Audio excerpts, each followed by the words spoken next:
rusak karena banyak yang DM sekarang. Oh iya. Bener. Iya, jadi sempat lockout Instagram dulu. Jadi dipegang sama mama dulu. Soalnya bener-bener nggak bisa nyala gitu kemarin. Karena dulu notif putri nggak banyak.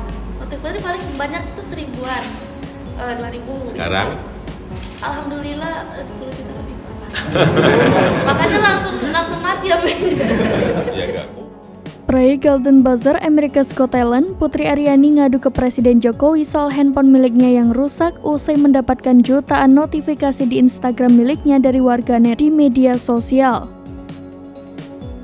Kejadian itu disampaikan Putri Aryani ketika berbincang dengan Presiden Joko Widodo di Istana Kepresidenan Jakarta pada Rabu 14 Juni 2023. Putri pun menjelaskan bahwa sejak kemarin handphone miliknya sudah tidak bisa menyala.